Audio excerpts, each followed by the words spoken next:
আসসালামু আলাইকুম। ক্রিকেটারদের মূল কাজটা হচ্ছে মাঠে ক্রিকেট খেলা, অর্থাৎ তাদের পারফরমেন্সের মূল জায়গাটা মাঠে ক্রিকেট খেলা।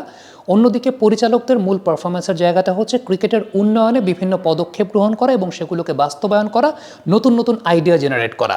কিন্তু দুঃখজনক বিষয় হলো সত্য, আমাদের দেশে বর্তমানে ক্রিকেটার এবং পরিচালক সবাই কিন্তু অ্যাক্টিভিস্ট হয়ে গেছেন। তারা আসলে মূল প্রাইমারি তাদের বেসিক কাজের জায়গা থেকে সরে এসে কে কত বেশি প্রেস কনফারেন্সে উচিত কথা বলতে পারেন সেই কম্পিটিশনে ব্যস্ত। এটা দিন শেষে ক্রিকেট ইকোসিস্টেমটাকে আসলে ব্যাহত করে। দেখেন, তামিম ইকবাল যে সময়টাতে বলেছিলেন যে আইসিসির রেভিনিউ থেকে বাংলাদেশ 90 থেকে 99% অর্থ পায়, আমি কিন্তু সর্বপ্রথম আপনাদেরকে একটা চার্ট দেখিয়েছিলাম যে এই তথ্যটা একটা ভুল তথ্য এবং এই জায়গাটাতে বাংলাদেশ আসলে কত পার্সেন্ট পায়। ঠিক যে চার্টটা আমি আপনাদেরকে এই মুহূর্তে দেখাচ্ছি, আমি কিন্তু দুইটা ভিডিওতে আপনাদেরকে সেই জিনিসটা দেখিয়েছি। আবার আমার কাছে এই বিষয়টাও মনে হয়েছে যে দায়িত্বরত অবস্থাতে একজন বিসিবি পরিচালক কিন্তু ওইভাবে কথা বলতে পারেন না, এবং সেই কথাটাও আমি বলেছি। কারণ এটা সত্য কথা যে দায়িত্বরত অবস্থাতে একজন বিসিবি পরিচালক, যিনি কিনা একটা ক্রীড়া সংস্থার অভিভাবক, তিনি এই কথা বলতে পারেন না যখন তিনি দায়িত্বপ্রাপ্ত অবস্থায় আছেন। ধরে নিলাম তিনি যে কথাগুলো বলেছেন 80% ক্ষেত্রে সেই কথাগুলো সঠিক, এটা আমি ধরে নিলাম, কিন্তু এই কথাগুলো তিনি বলতে পারেন না পাবলিকলি। সেটা তিনি ক্লোজ ডোর বলতে পারেন, সেটা তিনি ক্লোজ ডোর ওই জায়গাটায় নেগোসিয়েশন হতে পারে। এখন দেখেন, উনি যে কথাগুলো বলেছেন এই কথাগুলো তো উনার আগে আপনাদের মধ্যে অনেকেই বলেছেন, আমি ধরে নিচ্ছি এগুলো উচিত কথা। এখন তাই বলে কি সবাই বিসিবি ডিরেক্টর হবেন? না। উনি ডিরেক্টর হয়েছেন তার মানে উনি একটা সফিস্টিকেটেড মানুষ, তাকে সফিস্টিকেসিটা বজায় রাখতে হবে। এই জায়গাটার এই প্রবলেমগুলো আছে দেখেই সে প্রবলেমগুলো সর্ট আউট করার জন্য ওনাকে বসানো হয়েছে। ওনাকে কিন্তু এই প্রবলেমগুলো আছে সেগুলোকে বলার জন্য, পাবলিকলি বলে ক্রিকেটারদেরকে মোরালি ডাউন করার জন্য বা অপমান করার জন্য কিন্তু আসলে ওই জায়গায় বসানো হয়নি। তিনি ডিরেক্টর মানে তিনি এগুলোকে সর্ট আউট করবেন এবং তিনি এই জায়গা থেকে প্রোটেক্ট করবেন। এটাই একটা কর্পোরেট প্রতিষ্ঠানের নিয়ম, এটা একটা কর্পোরেট প্রতিষ্ঠানের ডেকোরামের জায়গা। এখন সেই জায়গাটা তিনি সেই কাজটা আসলে ঠিক করেন নাই। দেখেন, ক্রিকেটারদের প্রসঙ্গে একটা কথা বলি, সেটা হচ্ছে রানিং ক্রিকেটারদের একটা বড় অংশ যখন কোয়াবের দায়িত্ব পেলেন, এরপর থেকে হুটহাট বেশ কিছু প্রেস কনফারেন্স, হুটহাট বেশ কিছু সিদ্ধান্তের জায়গা আমরা দেখতে পেয়েছি। এবং হুটহাট এরকম সিদ্ধান্ত নিতে নিতে ক্রিকেটটাকেও তারা বয়কট করেছেন, মানে মাঠের ক্রিকেটটা থেকে তারা বয়কট করেছেন। এখন প্রতিবাদের ভাষাটা কিন্তু মাঠের ক্রিকেট বয়কট না করেও করা যেত। প্রতিবাদের কাজটা মাঠের ক্রিকেট বয়কট না করেও করা যেত। ইন্ডিয়ার একটা এক্সাম্পল দিতে চাই, এই জায়গাটা থেকে অন্যভাবে নিয়েন না। 2009 সালে এরকম একটা ইন্ডিয়ান ক্রিকেটেও জটিলতা তৈরি হয়েছিল। ধোনি, সেওয়াগ সবাই মিলে কিন্তু খেলা বাদ দেন নাই, খেলার মধ্যে সবাই মিলে একসঙ্গে এসে প্রেস কনফারেন্স করেছেন। সো আলটিমেটলি প্রতিবাদ করতে চাইলে কিন্তু এইভাবেও প্রতিবাদ করা যায়, এইভাবেও প্রতিবাদের ভাষা হতে পারে। সেই জায়গাটা আমি জানি না যে মাঠের ক্রিকেটটাকে কেন আসলে বয়কট করে তারপরে সেই কাজটা করতে হবে। এবং এতে আসলে কী ব্যাপারটা ঘটেছে, দিন শেষে কিন্তু আপনি এরকম হুটহাট করে একটা চিন্তা করেছেন, দিন শেষে কিন্তু আপনি আবার বাংলাদেশ ক্রিকেট বোর্ড যে ইনিশিয়াল অফারটা দিয়েছিল সে অফারেই আপনি ফেরত এসেছেন, সেই অফারেই ফেরত এসেছেন। মাঝখান দিয়ে যেটা হয়েছে, আজকে নোয়াখালীর অনেক মানুষ ঢাকাতে এসেছেন, তারা রাস্তাতে প্রোটেস্ট করেছেন, সেনাবাহিনীর হাতে লাঠিচার্জ খেয়েছেন। তো আলটিমেটলি বিষয়টা কি হলো, দিন শেষে লসটা কার হলো? আরেকটা বিষয় আমি বিশ্বাস করি যে দেশের ক্রিকেট সমর্থকরা নাকি ক্রিকেট থেকে মুখ ফিরিয়ে নিয়েছেন।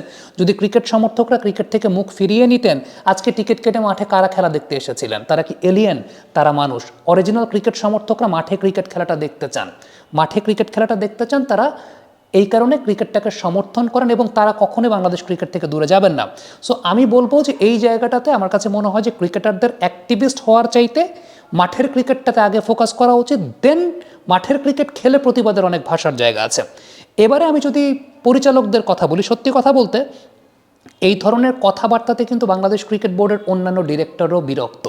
আপনি বুলবুল ভাইয়ের কথা যদি চিন্তা করেন, বুলবুল ভাই এই মুহূর্তে হয়তো বা চিন্তা করছেন যে ভাই, আমি আইসিসি, আমি আফগানিস্তান ক্রিকেট বোর্ড, আমি হংকং, চায়না, এইসব জায়গায় কাজ করে আসলাম, বড় বড় জায়গায় কাজ করে আসলাম, আমি কোন জায়গাটায় এসে পৌঁছাইলাম, আমি এমন একটা জায়গায় এসে পৌঁছালাম কেউ ডেকোরাম মানে না, কেউ সেই জায়গাটায় প্রোটোকল মানে না।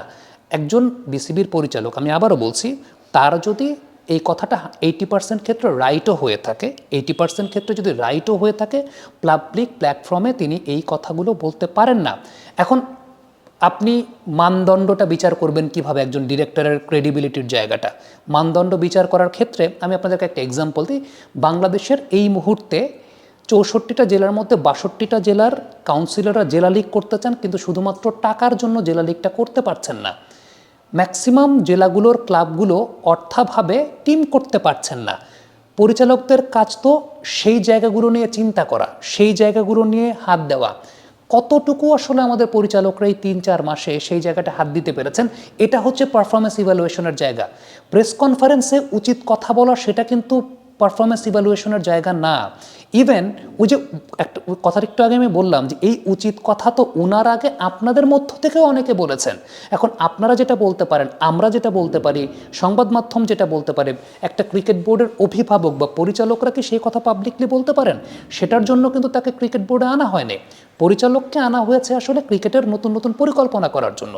আর ক্রিকেটাররাও যখন অ্যাক্টিভিস্ট হয়েছেন তখন একটা প্রসঙ্গ আসতে পারে, সেটা হচ্ছে যে ক্রিকেটাররা কেন শুধুমাত্র এলিট ক্রিকেটারদের জন্য অ্যাক্টিভিস্ট হচ্ছেন, ক্রিকেটাররা কেন first division, second division, third division লেভেলের ক্রিকেটারদের জন্য অ্যাক্টিভিস্ট হন নাই। আবার আজকে আরেকটা জিনিস খুব মানে এটা নিয়ে তো অনেকে আমাকে পার্সোনালি ব্যাশিং করেছেন, যখন ফারুক আহমেদ প্রেসিডেন্ট ছিলেন এই কথাগুলো অনেকবার বলেছি, যাই হোক সেটা নিয়ে অনেক বেশি ব্যাশিং আমাকে শুনতে হয়েছিল। ফারুক আহমেদ যে সময়টাতে তাকে 200 কোটি টাকার চুরির অপরাধে, এটা পরবর্তী সময় দুদক দ্বারা ক্ল্যারিফাইড হয়েছে, না ফারুক আহমেদ ভুল কিছু করেন নাই, তাকে যখন ওই সময় বহিষ্কৃত করা হয়েছিল তখন তো কেউ অ্যাক্টিভিস্ট হন নাই। তাহলে এখন শুধুমাত্র একটা জায়গাতে আপনি অ্যাক্টিভিস্ট কেন হচ্ছেন? সো ফ্যাক্টের জায়গাটা এখানে দুই জায়গাতেই, যে আপনারা আলটিমেটলি পুরো ক্রিকেটিং ইকোসিস্টেমের জায়গাটাকে কিন্তু একটা প্রশ্নবিদ্ধ জায়গায় নিয়ে আসা হচ্ছে, যেই জায়গাটায় এই মুহূর্তে আইসিসির সঙ্গে একটা বড় নেগোসিয়েশনে বাংলাদেশ ক্রিকেট বোর্ড ব্যস্ত। আইসিসির সঙ্গে একটা বড় নেগোসিয়েশনে বাংলাদেশ ক্রিকেট বোর্ড ব্যস্ত। সেই সময়টায় মানে বিচ্ছিন্নভাবে পরিচালক, 2-1 পরিচালক মানে যা মন চায় তাই বলছেন, এটা কিন্তু পরিচালকদের প্রোটোকল থাকে না, কোড অফ কন্ডাক্ট বলে একটা কথা আছে। এখন আমি একটা সিম্পল কথা বলি, 2016 সালের টি-20 ওয়ার্ল্ড কাপের সময় মাহমুদুল আরিয়াদ এবং মুশফিকুর রহিম যেভাবে একটা ব্লান্ডার করেছিলেন, পরবর্তী সময় সাকিব আল হাসান কিংবা মাশরাফি বিন মুর্তজা বা তামিম ইকবালরা কি এসে প্রেস কনফারেন্সে বলেছিলেন যে রিয়াদ ভাইয়ের, মুশফিক ভাইয়ের জন্য আমরা ম্যাচ হেরে গেছি? এখন ওটা যদি বলতেন সেটা কোড অফ কন্ডাক্টের ভায়োলেশন হতো, ওটা তো সত্য কথা ছিল, কিন্তু ওইটা বললে সেটা কোড অফ কন্ডাক্টের ভায়োলেশন হতো। এই জায়গাটায় আমি বারবার বোঝাতে চাচ্ছি, সেটা হচ্ছে একজন দায়িত্বরত বিসিবি পরিচালক কখনোই এই ধরনের কথা বলতে পারে না। এটা বিসিবির অন্যান্য ডিরেক্টরদের যে কাজের ইকোসিস্টেমটা আছে সেই কাজের ফ্লোটাকে বাধাগ্রস্ত করে, সেই কাজের ফ্লোটাকে আসলে প্রশ্নবিদ্ধ করে। দেখেন, আমি পরশু গাজীপুর গেছি, সেখানকার স্টেডিয়ামে পিচ নেই, বিসিবির আন্ডার-16 টিমের সিলেকশন চলছিল গাজীপুর জেলার। নেটের মধ্যে 3-4টা বল দেখে তাদের সিলেকশন হচ্ছে। আমি ওদের কাছে গিয়ে, আমি তো কোনো দায়িত্বে নাই, আমি অন্য একটা কাজে গিয়েছিলাম, মাঝখানে মাঠে ঢু মারতে গিয়েছি। আমি ওদেরকে গিয়ে পরে বললাম যে বাবারা কিছু করার নাই, আমাদের দেশের ইকোসিস্টেমটা এরকম।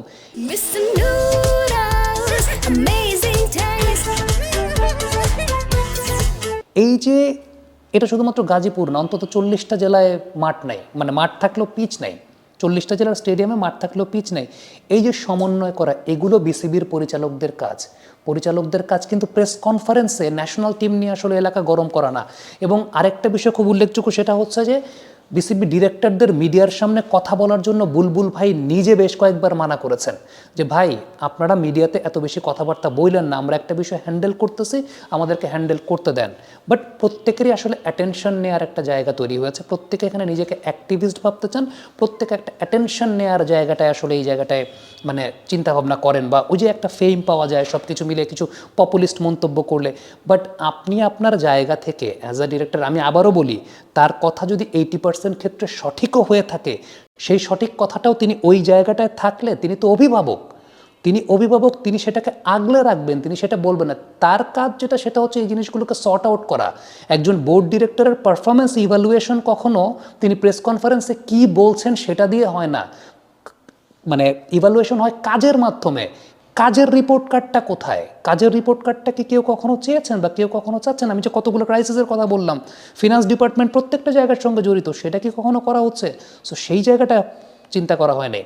সো আলটিমেটলি বিষয়টা ওই রকমই, যে এইরকম মন্তব্য এটা তো মানে বারবারই আসলে করেছেন। আর অন্যদিকে ক্রিকেটারদের তরফ থেকেও এটা সত্যি কথা, সেটা হচ্ছে ক্রিকেটারদের তরফ থেকেও একটা অ্যাক্টিভিস্ট কাইন্ড অফ জায়গা। এবং সেটা যখন আজকে মাঠের খেলাকে মানে মাঠের খেলা বয়কট করার দিকে চলে আসলো, এই জায়গাতে তো কনসিকুয়েন্স ভাবতে হয় আসলে, যে আপনি যখন মাঠের খেলা বয়কট করছেন কত কী বিষয় আসলে সেই জায়গাটায় জড়িত। এবং প্রতিবাদটা মাঠের খেলাকে রেখেও করা যায়, মাঠের খেলতে গিয়েও প্রতিবাদটাকে করা যায়। এই জায়গাটা আমার কাছে মনে হয় যে আমাদের নেতৃত্বের জায়গাটা একটা সংকটের জায়গা আছে। এবং আরেকটা কথা বলে দিই, সেটা হচ্ছে ক্রিকেটাররা যেরকম নিজেদের টাকাটা নিজেরা আর্ন করে নেন, এর আগে বুলবুল ভাইও সেই কথাটাই বলেছেন যে আইসিসি থেকে ক্রিকেটাররা টাকাটা আর্ন করে নেন, ঠিক তেমনিভাবে আরেকটা বিষয় সবার জানা উচিত, সেটা হচ্ছে বোর্ড পরিচালকরাও কিন্তু ক্রিকেট বোর্ড থেকে কোনো বেতন পান না। সো তাদের কাজটা কিন্তু দেয়া ক্রিকেটকে, বোর্ড পরিচালক হিসেবে কেউ কিন্তু নিতে আসেন নাই অ্যাকর্ডিং টু প্রোটোকল, সেটা কিন্তু কাজটা দেয়া। সো এই জায়গাটা আমার কাছে এটা ব্যক্তিগতভাবে মনে হয় যে বুলবুল ভাইয়ের এটা স্ট্রিক্ট মেনটেন করা উচিত, মিডিয়া প্রেজেন্সটা কমানো বোর্ড ডিরেক্টরদের, মিডিয়াতে অসংলগ্ন কথাবার্তাকে, মিডিয়াতে কথাবার্তার ব্যাপারে একটা ব্যারিয়ার তৈরি করে দেওয়া, যে শুধুমাত্র বিসিবির যে স্পোক্স পারসন সেটা মিডিয়া ডিপার্টমেন্টের হেড আমজাদ ভাই হতে পারে, সেটা প্রেসিডেন্ট হতে পারে, ভাইস প্রেসিডেন্ট ফারুক আহমেদ হতে পারে, বা শাখাওয়াত সাহেব হতে পারে, এর বাইরে কেউ মিডিয়া প্রেজেন্সে অফিসিয়াল কোনো স্টেটমেন্ট দেবে না বা মিডিয়াতে তারা কোনো কথাবার্তা বলবে না। কিংবা একটা অর্গানাইজেশনে থাকা অবস্থাতে ব্যক্তিগত জায়গা থেকেও অনেক সামাজিক, রাষ্ট্রীয় কিংবা এরকম বিভিন্ন বিষয় থেকে মন্তব্য সে জায়গাটা করবো না, এটা একটা অর্গানাইজেশনাল নর্মসের জায়গায় থাকতেই পারে, একটা অর্গানাইজেশনাল নর্মসের এই জিনিসগুলো থাকে। এবং সেই সাথে আরেকটা বিষয় খুব স্ট্রিক্টলি, বাংলাদেশ ক্রিকেট বোর্ডের চুক্তিভুক্ত ক্রিকেটাররা যদি প্রতিবাদ করেন, সেই প্রতিবাদেরও একটা ফর্মাল নর্মস থাকতে হবে, একটা ফর্মাল ওয়ে থাকতে হবে। এমন কোনো ওয়ে থাকবে না যেটা দিন শেষে ক্রিকেট ক্ষতিগ্রস্ত হয়, ক্রিকেটের রেপুটেশন ক্ষতিগ্রস্ত হয়। কমেন্ট বক্সে আপনাদের মন্তব্য জানতে চাই।